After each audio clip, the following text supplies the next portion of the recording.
कल्याणच्या द्वारली गावातील ज्या जमिनीच्या वादातून भाजपचे आमदार गणपत गायकवाड यांनी शिवसेनेचे शहर प्रमुख महेश गायकवाड यांच्यावर गोळीबार केला होता, त्या जमिनीचा मुद्दा पुन्हा एकदा तापला आहे। द्वारली गावातील शेतकऱ्यांना धमकावल्याप्रकरणी उल्हासनगरच्या हिल्लान पोलिसांनी सोमवारी काही आरोपींना ताब्यात घेतले आहे।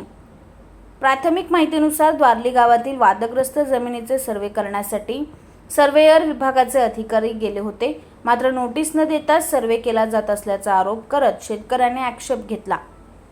शेतकऱ्यांनी सर्वे थांबवण्याची विनंती केली असता काही गुंड प्रवृत्तीचे लोक घटनास्थळी पोहोचले।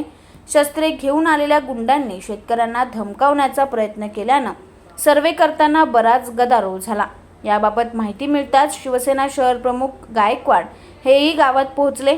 त्यांनी तात्काळ हिल्लान पोलिसांना माहिती दिली। पोलिसांनी घटनास्थळ गाठून काही गुंडांना ताब्यात घेतले। शेतकऱ्यांना धमकावणारे गुंड संबंधित बिल्डरच्या सांगण्यावरून आले असून त्यांच्याकडे देशी कट्टा, चाकू, तलवारी अशी हत्यारे असल्याचा आरोप महेश गायकवाड यांनी केला आहे। पोलिसांनी काही आरोपींना ताब्यात घेतले असून पुढील तपास पोलीस करत आहेत। द्वारली गाव RTO ऑफिस या ठिकाणी मोजणीवरून वाद झालेला आहे। सदरची फिर्यादीची प्रक्रिया चालू आहे। फिर्याद झाल्यानंतर सदरबाबत सविस्तर बोलण्यात येईल। आत्तापर्यंत फिर्याद वगैरे झालेली नाही। सविस्तर माहिती आम्ही तुम्हाला नंतर काही संशयित काय ताब्यात घेतलेले आहेत, तर ते आम्ही तुम्हाला नंतर सर्व प्रक्रिया पूर्ण झाल्यानंतर तुम्हाला त्याची सविस्तर माहिती आम्ही देऊ। बंदोबस्त नव्हता, त्यांना बंदोबस्त नाही दिलेला। बंदोबस्त त्यांना सर्वेसाठी बंदोबस्त दिला नाही, तरीसुद्धा त्यांनी सर्वे केलेला आहे तिथे।